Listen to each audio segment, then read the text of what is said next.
और इस बीच बड़ी खबर आ रही है, इस वक्त की ब्रेकिंग न्यूज गोरखपुर हमले से जुड़ी। इस वक्त की बहुत बड़ी खबर यह है कि गोरखपुर में मुर्तजा अब्बासी का कमरा पुलिस ने सील कर दिया है। कमरे से कई सबूत और दस्तावेज मिलने का दावा पुलिस की तरफ से किया जा रहा है।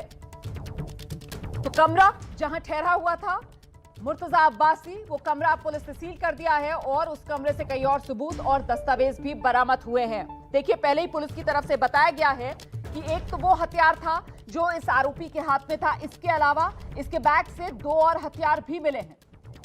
और जिस तरीके से आज जब चर्चा की शुरुआत हमने की है तो एक्सपर्ट की तरफ से कहा गया कि बिल्कुल जो लोन वुल्फ अटैक होता है पूरी तरीके से उसे परिभाषित करता हुआ ये हमला जो गोरखपुर में देखने के लिए मिला, जिससे कहीं कोई गुंजाइश बचती नहीं है कि किस तरीके से इन्फ्लुएंस में था ये आईआईटी बॉम्बे का पढ़ा लिखा केमिकल इंजीनियर लड़का जो आतंकवाद का इंजीनियर बनने की राह पर चल पड़ा था। इसी पर हम चर्चा करें। आइए डॉक्टर विशाल, और मैं अफसोस के साथ कहना चाहती हूं कि मैं चाह रही थी कि कंस्ट्रक्टिव बातचीत करूं, लेकिन अतीकुर रहमान साहब अब हमारे पैनल में हमारे साथ नहीं है। डॉक्टर विशाल, देखिए रोमाना जी, बात यह है कि ये सोच, ये नजरिया डेवलप कहां से होता है। जरूर इसके पीछे कुछ ना कुछ रेडिकल एलिमेंट होते हैं जो चीजों को रेडिकलाइज कर रहे होते हैं। आवश्यकता इस बात की है कि उस रेडिकलाइजेशन के जवाब में ये ना कहकर कि नहीं आग लगी हुई है, अरे आग लगी हुई है तो जो लोग आग लगा रहे हैं उस पर काम करने की जरूरत है ना।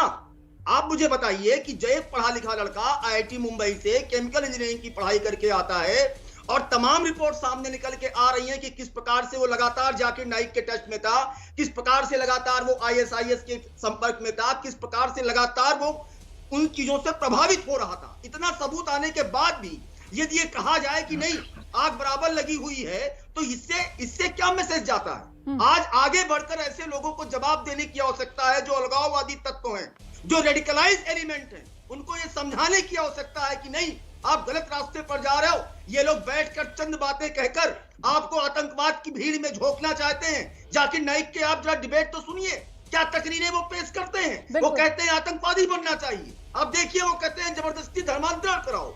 ऐसी बातें जब समाज में जाएंगी और जो युवा है तो वो स्वाभाविक सी बात है कि कहीं ना कहीं प्रभावित होगा। उसका जवाब ये नहीं है कि आग लगी हुई है, उसका जवाब ये है कि ऐसे लोगों को समाज के आगे बढ़ के आना चाहिए, उस धर्म के लोगों को, कि नहीं ये गलत है, आप गलत रास्ते पर जा रहे हो। आप सही कह रहे हैं। और इसी वजह से जो सवाल मैं आज चर्चा में लेकर आई हूं कि साहब एक पढ़ा लिखा लड़का आईआईटी बॉम्बे से जिसने केमिकल इंजीनियरिंग की हो, वो जब आतंकवाद के रास्ते पर बढ़ चले, वो जब आतंकवाद का इंजीनियर बन जाए, तो फिर क्या ये नहीं पूछा जाएगा कि साहब आखिरकार उसका माइंड वॉश किसने किया, आखिरकार उसके जहन में ये जहर का बीज किसने बोया, वो कौन जिम्मेदार हैं और उन्हें क्यों ना कटघरे में खड़ा किया जाए।